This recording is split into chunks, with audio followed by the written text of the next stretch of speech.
Barat daw. Oo, grabe raw. Makunat. Makunat pa sa makunat. Yan ang nagpapasakit sa ulo nitong si Henry sa isang taon niya ng kasintahan na si Mitch. Ang reklamo po nitong si boyfriend na si Henry palagi na lang daw kasi siya ang sumasagot sa kanilang mga date sa tuwing magkasama sila ng kanyang girlfriend.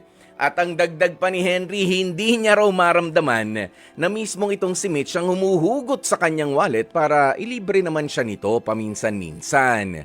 Naapektuhan na raw din kasi sa totoo lang yung ipon nitong si Henry. Plus, sa tuwing may problemang pinansyal ang kanyang jowa na si Mitch, ay siya rin ang sumasalo. Gusto niya na nga pong i-open up kay Mitch, palagi na lang daw hindi rin to nauubusan ng problema. Yun lagi na lang may problema ako, love. Meron akong kulang sa ganito. Ganun ba? Nag-jowa, dapat hindi jowa kasi kinukuha nito. Dapat psychiatrist, psychologist. Ayan, pero hindi, tanungin naman natin. Bigyan natin pagkakataon. Siyempre, mahal yan mahal ni Henry ng Bulacan, 28 years old. Kausapin na nga po natin mga kapatid itong si Henry. Ano ba talaga ang siste nangyayari sa inyong relationship? Magandang tanghali sa iyo, Henry. Magandang tanghali, Kuya Poy. Tama ba lahat ng mga sinabi ko? May kulang, may sumobra? Sige, ngayon na ang pagkakataon mo para itama naman. Tama po lahat yun. Swak na swak? Talaga? Swak. Okay. Kasi syempre, sa'yo naman ang galing yan. Gano'n na kayo katagal nitong si Mitch? 3 taon na po, magtatatlong taon na. Sa 3 taon na yan, never ka pa niyang nailibre, never ka pa niyang niyaya, tapos siya naman yung sumagot, ganyan. Never? Hindi pa po, kahit isang beses, kahit po siguro kape lang na hindi pa ako nakakatikim ng libre galing sa kanya. Paano?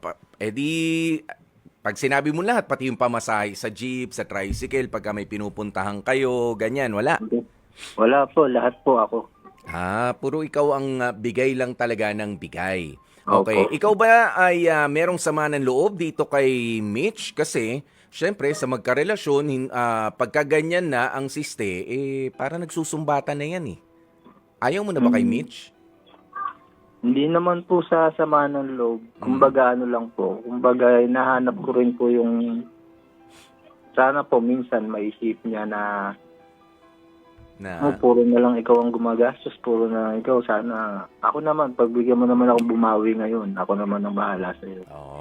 Ganun na lang po sa akin. Sige, matanong lang kita, magkano rin ba ang ginagastos mo halimbawa sa isang simpleng date ninyong dalawa nitong si Mitch? Siguro po ang pinakamura na gastos namin, yung talagang nagtipid na po ako, siguro 3,000, gano'n. Ay, nahiya naman ang buong pamilya ko sa'yo. 3,000? Saan kayo pumupunta nun? Nag-out of town? Madami po kasi siyang pinapabili. Turo dito, turo doon. Katulad Siyempre, ng sige nga kwento mo sa amin yan. Anong mga pinagtututuro nito at baka manuno yan?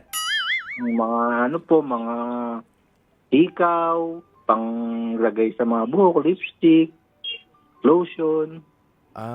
So bukod sa kakain kayo sa labas, magkano nagagastos mo sa pagkain? Sige, nililista ko Henry. Siguro 1,000, 800 to 1,000 pagkain. 800 to 1,000. Yan nililista ko pagkain yan. Okay. Next, yung mga hikaw-hikaw na yun. Ano ba yan? Yung mga fancy hikaw lang?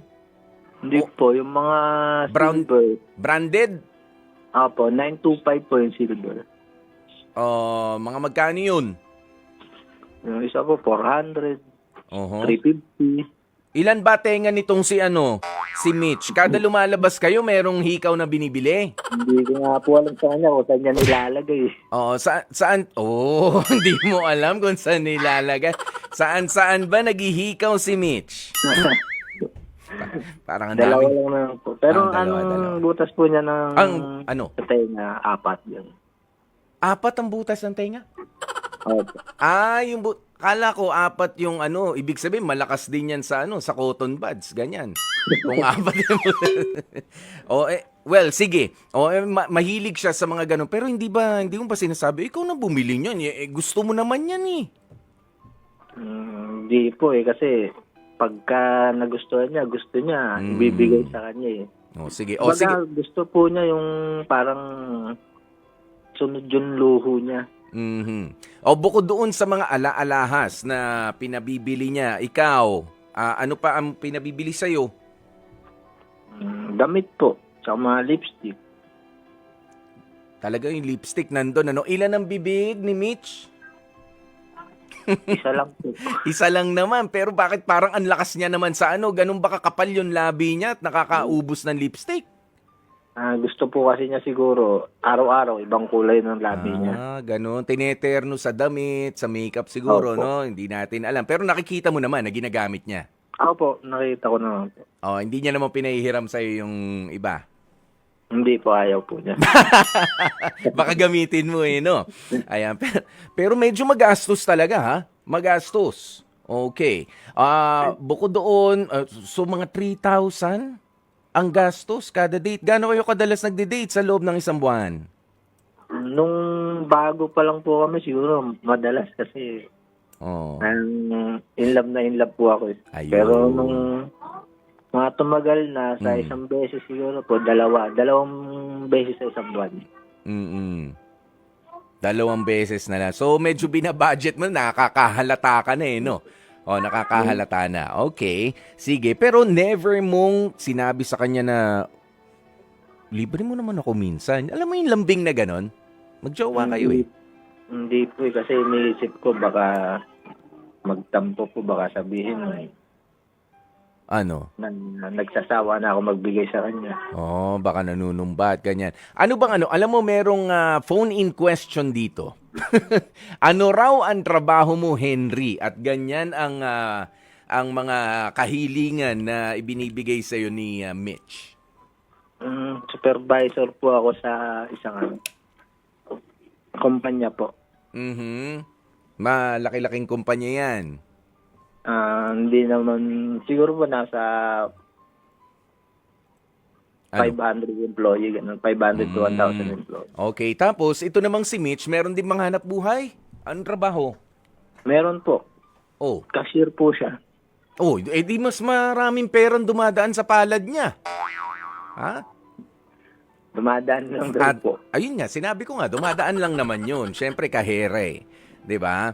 Ayan, pero hindi, ibig sabihin merong hanap buhay. Kung meron kang gusto, pag-ipunan mo, bilhin mo. Ito pa yung isang nagtataka kami. Sabi mo, hindi nauubusan ng problema itong si Mitch. Sa likod ng lahat ng mga ibinibigay, ginagastos mo para sa kanya kapag ka nagde-date kayo, ano yung mga problema na pinapasok pa nito at sabi mo ikaw pa nga nagbabayad ng iba, sa pera naman yung problema. Sa family po niya, nag-aaral yung kapatid niya. Pag tuition, magdadrama po sa akin. Siyempre, ako po si lalaki. Sasagutin ko yung tuition ng kapatid niya. Humihingi ba siya ng direkta na tulungan mo naman ako, Henry, ganyan? Hindi naman. Baka ikaw naman din nagkukusa, nagbibigay. Minsan po, sinabi po niya na kailangan magbayad ng tuition pero wala siyang pera. Kasi naibayad na sa mga bills. Ganun. Kaya, sinasabi ko po, magpe-presenta po ako. Sige, ako na lang muna ang magbabayad. Yan. Pero yun ba ay hiram o bigay? Wala naman po siya sinabing hiram o bigay. Ako lang po yung nagkusa. Okay. So ngayon, ano talaga yung gusto mo nang magbago sa relationship ninyong dalawa, Henry, nitong si Mitch? Kasi alam mo, tinanong kita kanina, kinakausap mo ba si Mitch? Na, Mitch, minsan naman ikaw, kung may gusto ka, ikaw na rin ang magpundar niyan, lalo na mga hikaw, mga, di ba, yung mga ganyan lang, na mga kapritsyo mo sa katawan, ikaw na bahala dyan. Sa akin na yung mga mas seryoso. At sa date natin, sino nagyayaya ba sa mga date ninyo? Ikaw ba o siya?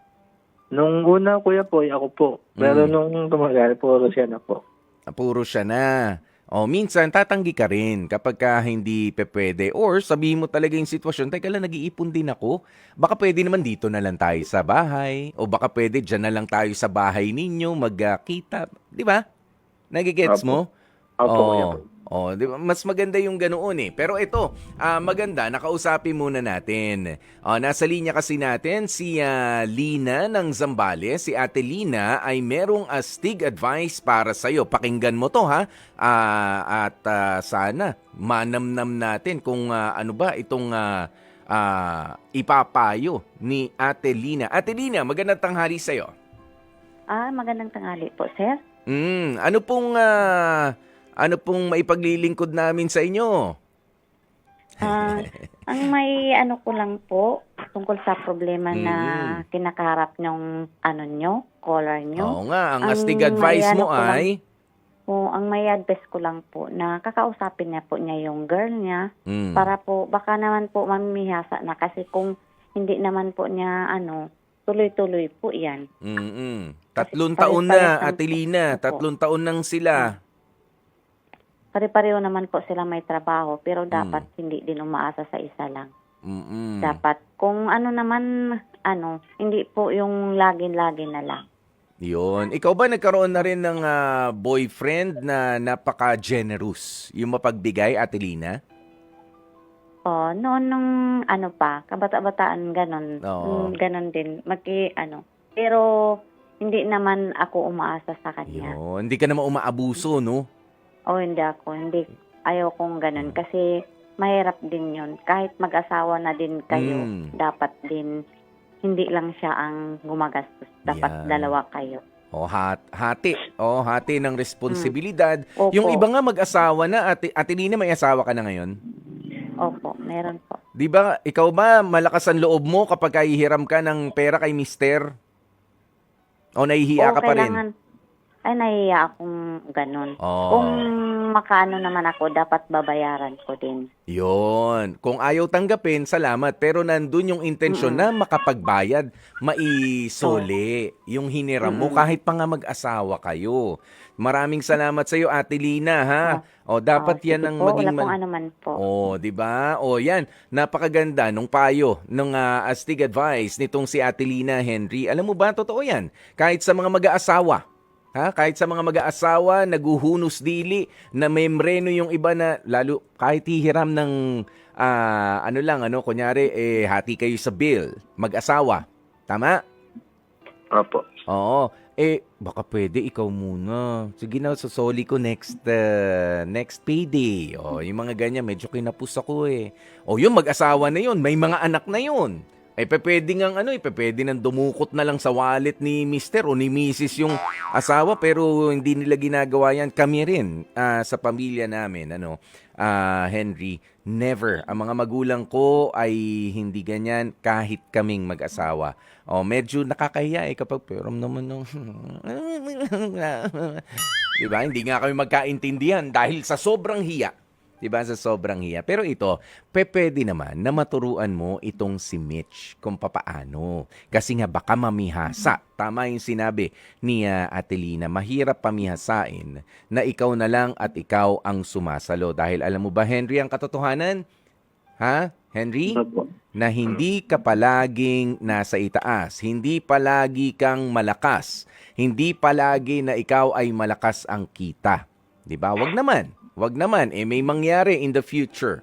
Papaano? Dahil sa namihasa itong si Mitch at kayo nga nagkatuluyan, nagkaroon ng pamilya, papaano ang gagawin kapag halimbawa ay kinailangan mo magpahinga ng 2 buwan?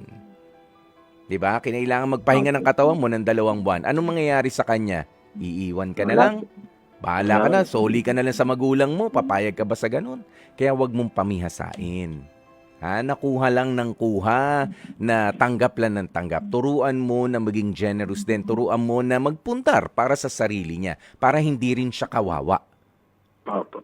Okay? Ito na ang bibigay namin namang pagkakataon sa iyo, Henry, na magbigay din ng mensahe kay Mitch at sa mga katulad ni Mitch, na masyado na nakaasa naman sa kanilang karelasyon lamang. Okay, na bill mo ko nito, bill mo ko niyan. Sige, eto na ang pagkakataon mo. Ano yung gusto mong sabihin kay Mitch? O halimbawa, kausap mo si Mitch sa kabilang linya, ito na yon. Go, Henry! Sa'yo, mahal, ito lang sana gusto kong sabihin sa'yo na hindi naman porket hindi ko mabigay yung gusto mo, ayokong bilhin, ganun, pinagdadamutan kita. Yung ginagawa ko naman na to, nag-iipon ako para sa atin naman to, para sa future natin. Para maging handa tayo, maging ready tayo. Para pag bumuo na tayo ng sarili natin pamilya, financial stable na tayo. Yun lang naman yung gusto ko yan sa iyo na hindi naman kita pinagdadamutan. Mahal kita, kaya gusto ko ibigay sa iyo lahat ng gusto mo. Pero sana maintindihan mo rin na kailangan natin mag-ipon para sa future natin. Yun lang po, Kuya Poy. Ayan, malinaw na malinaw at sana nga narinig mo ito, Mitch, ano? Ang mensaheng yan ni Henry, simple man. Pero matuto tayong mabuhay sa simple lang. Mas maigi yun. Yun ang mga yumayaman, yung simple lamang sa buhay. Huwag masyadong magastos.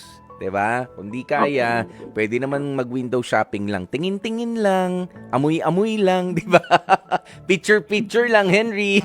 'Di ba? Pwede naman 'yun eh, masaya. Okay, 'Di ba? Kuya Poy. Not necessarily ikaw ay gagastos pa, lalo't hindi ka naman dumudukot sa sarili mong bulsa.